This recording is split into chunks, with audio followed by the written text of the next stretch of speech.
সবার প্রতি আন্তরিক কৃতজ্ঞতা। বাংলাদেশ গল টেস্ট শুরু করেছে বরফ গলিয়ে। বাংলাদেশের ব্যর্থতার যেন একটা বরফ তৈরি হয়েছিল, একটা স্ট্যাটিক সিচুয়েশন তৈরি হয়েছিল। সবশেষ 10টা মানে এই বছরের হিসাব যদি করি, বিভিন্ন ফরম্যাট মিলিয়ে ইন্টারন্যাশনাল ম্যাচের বাংলাদেশ জিতেছে মাত্র 2টায়।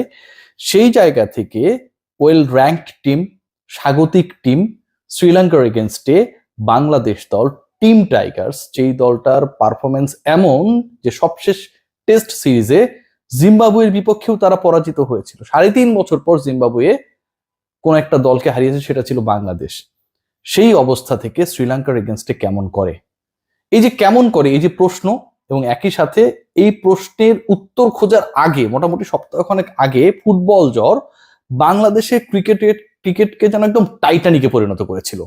অনেক প্রত্যাশা, অনেক উচ্চাশা, অনেক নাটকীয়তা, অনেক সম্ভ্রান্ত একটা ভাব, কিন্তু শেষ পর্যন্ত সেটার পরিণতি হচ্ছে সাগরের নিচে, মানে ডুবে যাওয়া এক বিলাসবহুল তরী। বাংলাদেশ দলকে সেটা যারা ভাবা শুরু করেছিলেন, সেই বাংলাদেশ ঘুরে দাঁড়িয়েছে, এবং যাদের ব্যাটে ঘুরে দাঁড়িয়েছে, সেই ক্লাইম্যাক্স তৈরি হবার আগে যে সিচুয়েশনটা তৈরি হয়েছে, সেটা যেন অনেকটা সমালোচকদেরকে খুশি করে দিয়ে।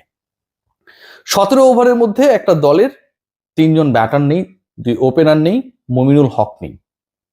এনামুল হক বিজয়ের কাছে প্রত্যাশা খুব বেশি নেই, কিন্তু দারুণ খেলতে থাকা মমিনুল আউট হয়ে যাওয়ার পর বাংলাদেশের স্কোর যখন 45 রানে 3, ঠিক ওই সিচুয়েশনটায় বাংলাদেশ কত করতে পারে, বাংলাদেশ কি এদিন সারাদিনে 3টা সেশন শেষ করতে পারবে, সেরকম প্রশ্ন যখন তৈরি হচ্ছিল, ঠিক তখন 247 রানের চতুর্থ উইকেটে আনবিটেন পার্টনারশিপ নাজমুল হোসেন শান্ত এবং মুশফিকুর রহিমের। দেখুন, এই দুজন এই পার্টনারশিপটা করলেন এমন একটা সিচুয়েশনে, যখন একটু আগেই বলেছি যে 45 রানে 3 উইকেট নেই, 17 ওভারের মধ্যে 3 উইকেট নেই, 73 ওভার পর্যন্ত এই দুজন ব্যাটারকে আউট করতে পারেনি শ্রীলঙ্কা। সেকেন্ড সেশনে বাংলাদেশে কোনো উইকেট পড়েনি, থার্ড সেশনে বাংলাদেশে কোনো উইকেট পড়েনি। দুজন ব্যাটারই শতক তুলে নিয়েছেন। ছোট মানুষ যিনি, তার সেঞ্চুরির সংখ্যা কম, 6টা, শান্ত। আর যিনি বড়, তার হচ্ছে 12টা, মুশফিকুর রহিম। মুশফিকুর রহিম 10 ইনিংস পর 50+ একটা ইনিংস খেললেন, সেটা সেঞ্চুরি হলো। ঠিক এর আগে ওই যে বললাম 10 ইনিংস পর যেটা খেলেছিলেন, সেটাও ছিল পাকিস্তানের বিপক্ষে 191। নাজমুল হোসেন শান্ত শতক পেয়েছেন 19 মাস পরে। নাজমুল হোসেন শান্ত শতক পেয়েছেন 19 মাস পরে, এবং এই 19 মাসে 20টা ইনিংসে মাত্র 50 পেয়েছেন 2টা। চূড়ান্ত অফ ফর্মে থাকা 2 ক্রিকেটার বাংলাদেশকে টেনে তুললেন। উদ্ধারকারী জাহাজ হামজা রুস্তম যেন সেই বিশাল জাহাজ টাইটানিককে দড়িবেঁধে টেনে তুলল। প্রত্যাশার চাপে নিমজ্জিত এক দল আশা দেখাচ্ছে, গলে স্বপ্ন দেখাচ্ছে, বাংলাদেশ দল শ্রীলঙ্কাকে আরো একবার হারাতে পারবে তো। খেয়াল করে দেখুন, এই পার্টিকুলার ম্যাচের আগে কি পরিমাণ প্রেসার ক্রিয়েট হয়েছিল পুরো দলের উপরে।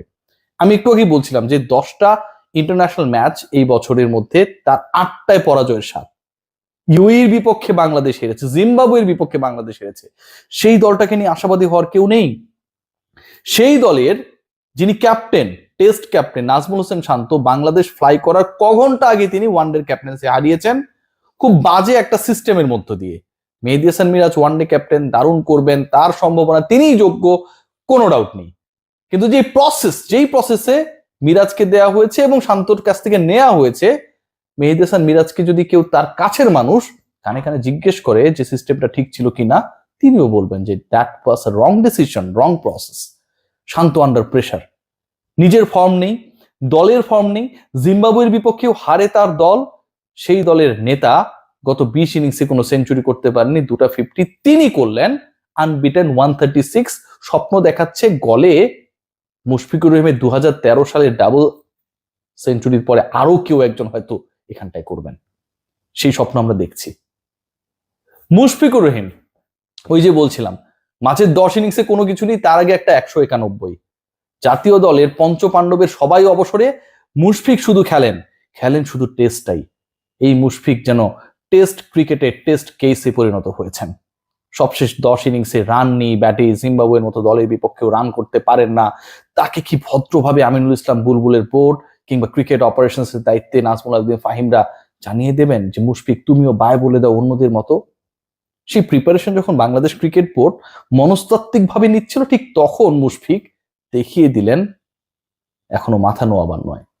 সবচেয়ে বেশি টেস্টে সেঞ্চুরি করেছেন বাংলাদেশের হয়ে আপনারা সবাই জানেন, মুমিনুল হক 13টা, তারপরই মুশফিকুর রহিমের শতক সংখ্যা 12টা। 2013 গলকে আরো একবার যেন মুশফিকুর রহিম ফিরিয়ে আনলেন 2025-এ।